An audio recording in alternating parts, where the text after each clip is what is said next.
The first year of the Nintendo Switch gave us new Mario and Zelda titles. The second year gave us a new Kirby, will give us a new Yoshi, and may give us a new Wario Land. What else can Nintendo do to hype up their already revolutionary gaming console? Oh, Splatoon 3. Already? Huh, I figured it was a bit early for that. Hold on, why is everything dark? Oh. I love watching this trailer. It reminds me of what's to come this year. It also reminds me of the massive amounts of speculation behind who exactly is in this silhouette. Obviously Mario and Link are there, but there's some hints of Bowser's horns, perhaps Peach's crown? I don't know. One thing we know for sure, the original 12 will return. As much as people want to disregard Luigi for being too close to Mario's moveset and Jigglypuff because it's friggin' Jigglypuff, the original 12 are here to stay. With the massive amounts of speculation, people obviously have guesses as to who will make it into the ever-expanding roster. Pretty standard story with each Smash installment. From strange first-party picks to third-party characters we could never have imagined, it looks like Nintendo will let anyone into this game. Within reason. Well, I'm here today to dash some of your hopes, crush some of your dreams, and tell you no, this character is an awful idea for Smash. This is Challenger Waiting List, and today we're discussing 5 characters that really have no chance of making it off the waiting list and onto the famed Smash roster. Starting with... Lucha.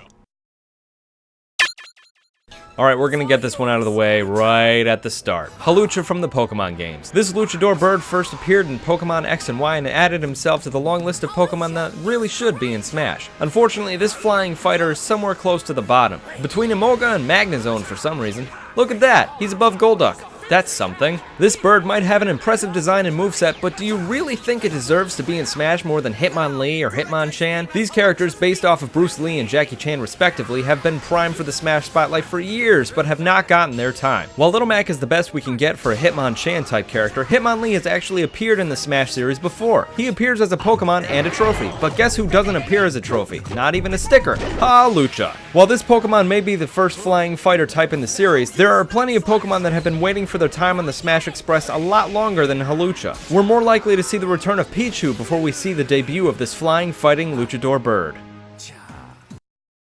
Paper Mario! Yeah, I know. Until recently, I didn't want to accept the fact the paper version of our favorite overall-wearing plumber would be rejected from the series that has seen 3 versions of Link. But alas, we must accept this, no matter how hard it is to swallow. Paper Mario has a series of games that have lived within the hearts of Nintendo fans who started their gaming adventures with the Nintendo 64, but his recent adventures have been... unsavory. Paper Mario 64 was an absolute blast. This would have been the game where Paper Mario should have been asked to be in Smash, but before anyone could ask him, Thousand Year Door came out and improved on an already almost perfect game. Okay, correction. This is the version of Paper Mario we need, but he was still not in the roster. Then we got Super Paper Mario. Now this was not necessarily a bad game, in fact it's one of my favorites, but it was the start of something new for the Paper Mario series. A dark time. After Super Paper Mario, we waited for years before the series made the return to the RPG roots we had known it for. And for many of us, we wish it hadn't. Sticker Star was a disappointment, and sequel Color Splash were versions of Paper Mario that were mishandled, misused, and mismanaged. We wish we had Thousand Year Door Paper Mario back, but alas, we may never see the badge-equipping, star point gathering, star piece finding version of our flat friend ever again. If he was put into Smash now, his abilities would pull more from his recent Paper Mario games rather than the ones we all wish would make a return. This would not be the ideal version of Paper Mario we all want to see in Smash. We want to see him Ultra Hammer in hand, Ultra Boots on foot, multi-stomping the Fighting Me team away, not sifting through a sticker book to find the Infinijump sticker. No! Toad. Oh come on, some of you had to see this one coming. The annoying, short, diaper-wearing, mushroom-headed character that plays second fiddle to the second fiddle characters is one we don't need in Smash. There are many more deserving of that Smash slot, and Toad is outvoted in every Smash poll out there. They all want Sora, Magolor, and Gray Fox, not Toad. Plus, exactly what would Toad do? I understand the same question can be asked when looking at Villager, but Toad is a very plain character. Toad doesn't use tools, he doesn't do anything without the help of his friends or power-ups, he's just used for exposition in most games. Peach even abuses him when she uses his spores as a counter move. I mean, if you're being used as a counterattack, you're pretty low on the totem pole, little mushroom creature. While Toad has appeared in many Mario Brothers video games, he doesn't have much to set himself apart from other characters he appears with. Besides his increased speed, lower jump, and annoyingly high-pitched voice, what does he have to offer to the Smash universe? He's like a Waddle Dee, used to fill the void, but not deserving of an actual Smash roster slot. Stick him in as a trophy or a sticker, keep him as a special move for Peach, but don't bring him up to snuff with the likes of Mario, Luigi, and Bowser. Keep him in the peanut gallery where he can cheer on his dear friends, boo his bitter enemies, and continue being our second favorite background character.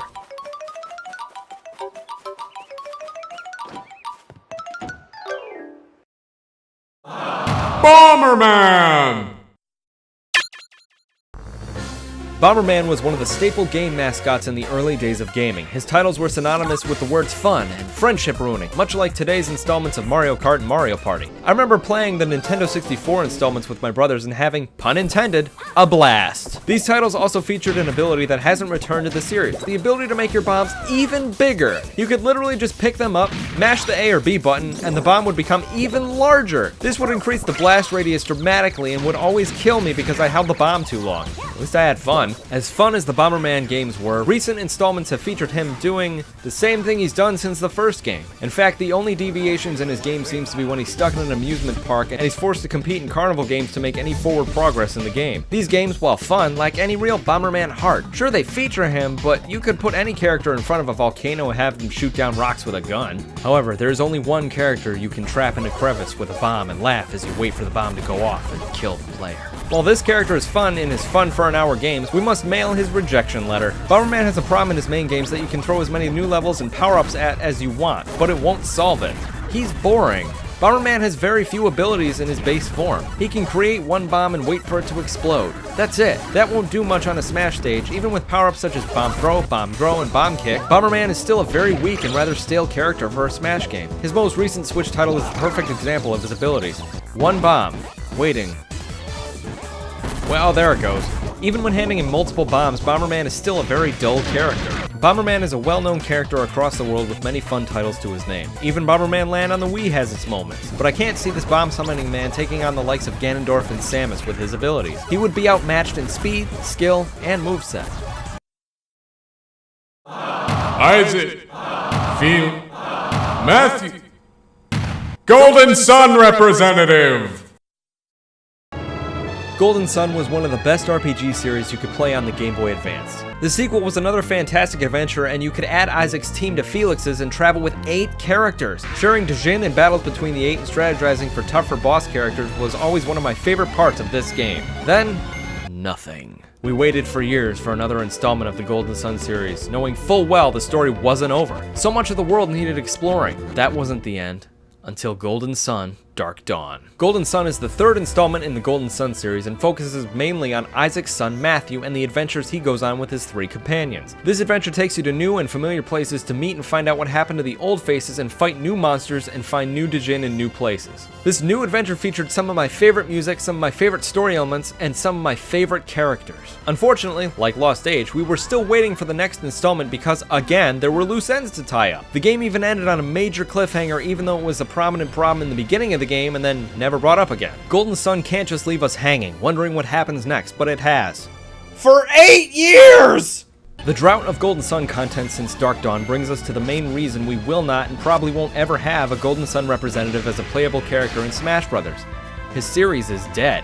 As much as I hate to admit it, and as much as I'm sure you don't want to hear it, the Golden Sun series will leave you at that cliffhanger. It will leave you wondering what happens. Masahiro Sakurai, the director of the Smash Bros. Series, has stated in the past, characters from a series that has no future are rarely chosen, which unfortunately includes our Golden Boys. However, Golden Sun did get some good representation in Brawl with the assist trophy of Isaac. He can push characters off the stage using Psi Energy. As annoying as this was, it was nice to see him in the game, standing close to characters I would have loved to see him go toe-to-toe with. But we may have to leave him in Smash's past and visit him every once in a while just to imagine what could have been.